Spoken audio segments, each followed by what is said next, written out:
টানা ৩২ ঘন্টার শ্বাসরুদ্ধকর অভিযানের পরেও বাঁচানো গেল না শিশু সাজিদকে। ফায়ার সার্ভিসের পাশাপাশি সেনাবাহিনীও সেখানে ছিল।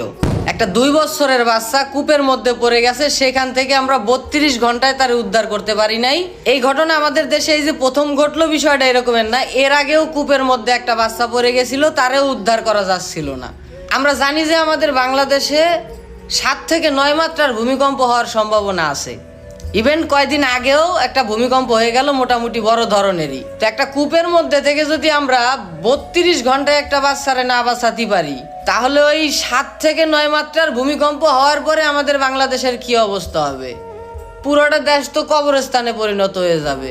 সব জায়গায় বিল্ডিং চাপা পড়ার পরে আর তাদেরকে উদ্ধার করা সম্ভব হবে না। একবার রানা প্লাজা ধসে পড়লো, সেই জায়গা থেকে কয়জনের উদ্ধার করা গেছে? সবই তো মরে গেছে।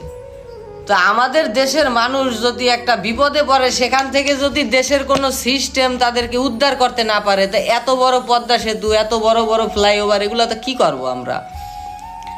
দেশের মানুষের জীবনের সেফটি যদি আমরা না দিতে পারি, তো আমরা এই সেতুগুলো দিয়ে কি করব?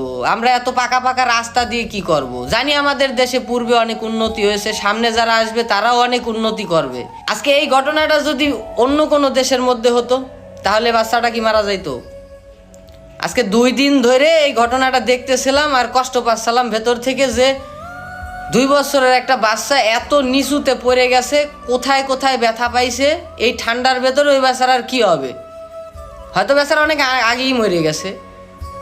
তো এটা নিয়ে অনেক টেনশনে ছিলাম। লাস্ট নিউজ এখন পাই আমি যে রাইতের ১টা বাজে এটা নিয়ে ভিডিও বানাচ্ছি, যে দিন শেষে বাচ্চাটার আর বাঁচান যায় নাই। তো এই টপিকে অনেক কথা কইতে পারি, বুঝছেন? অনেক কথা আপনারা অনেকে জানেন, আমি আবার উচিত কথা কই। হ্যাঁ, তো উচিত কথার ভিতরে অনেক কথা কইতে পারি, কিন্তু কইলাম না, কারণ কইলে আবার চাকরি থাকে না, এত জানেন মনে হয়। টানা ৩২ ঘন্টার শ্বাসরুদ্ধকর অভিযানের পরেও একটা ২ বছরের বাচ্চাকে কূপ থেকে উঠানো যায় না। এটা আমাদের কত বড় ব্যর্থতা, সেটা আসলে ভাষায় প্রকাশ করা সম্ভব না।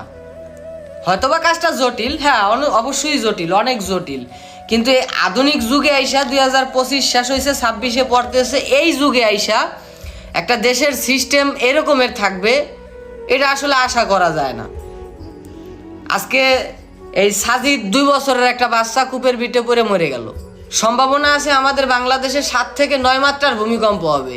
তো ওই ভূমিকম্প হলে পরে তো সারা দেশ কবরস্থান হয়ে যাবে, তখন তাদেরকে উদ্ধার করবে কেডা? একটু ভাবেন। আমরা অনেকে অনেক কিছু নিয়ে ভাবতেছি, আমরা কখন কোন আন্দোলন করব, কোথায় কোন প্রতিবাদ করব, সেই সব বিষয় নিয়ে আমরা সবাই ভাবতেছি, কিন্তু একটু ভালো করে ভাবেন যে কি করলে দেশটা ভালো হবে। নানি পলায় গেল, নানি পলায় যাওয়াতে মনে করছিলাম যে মনে হয় নতুন একটা বাংলাদেশ পাবো, আর এই দেশে সিস্টেমটা আমেরিকার মতো হয়ে যাবে। তো হে জায়গার ভিতরে নানি যাওয়ার পরে তো দেখা যায় নানায় আরো লড়াই বসে। হ্যাঁ, তো ওই রকমের কোনো উন্নতি আমরা কোথাও পাইলাম না, কোথাও কোনো পরিবর্তন হয়তো বা হয়েছে কিছু ক্ষেত্রে, কিন্তু হিসাব করে দেখেন আমাদের দেশের পেরে অন্ততপক্ষে ৬০% মানুষ আজকে ভালো নাই। তো এইসব টপিকে যদি কিছু কই, তাহলে আবার চাকরি থাকে না ভাই। আমরা তো আবার পাবলিক ফিগার, কন্টেন্ট বানাই। কবে না যে বেটা তুই কমেডি ভিডিও বানাস, তুই ইউটিউবে ফেসবুকে থাকবি, টিকটকে থাকবি, তুই এত কথা কইতে আসস কিসের জন্য? কালকে আমার বাচ্চা পড়ে গেলে আমি কি করব? যে মায়ের সন্তান হারাইছে, যে মা কাঁদতেছে, ২ দিন ধরে অপেক্ষা করতেছিল যে বাচ্চাটারে ফেরত পাওয়া যাবে, হয়তো ঘরে আমি কোলে নেব একটু, সে মার কেমন লাগতেছে? এই সিচুয়েশনে আমি পড়লে আমার কি হবে? আমার বাচ্চা কূপে পড়ে গেলে তার উদ্ধার কে করবে? প্রত্যেকটা জিনিসের ভিতরে ভ্যাট ট্যাক্স থেকে শুরু করে এই সাধারণ জনগণগুলো কি টাকা দিচ্ছে না সরকারি ফান্ডে? কোন জিনিসের উপরে ট্যাক্স নাই? এখন আবার ফোনের মধ্যেও ট্যাক্স। তো এত এত ট্যাক্সের টাকা দিয়ে আমরা যদি ২ বছরের একটা বাচ্চারে বাঁচাতে না পারি, তে গভর্নমেন্ট দিয়ে কি হবে? এই রাষ্ট্র সিস্টেম দিয়ে কি হবে? অনেক কষ্ট নিয়ে কথাগুলো বলছি, কারো গায়ে যদি লাগে দয়া করে মাফ করে দেবেন। দরকার বা সামনে এসে হাত পাও ধরে মাপ চাই নেব নে, তাও পেছনটা খুঁটি গাড়ার চেষ্টা করবেন না।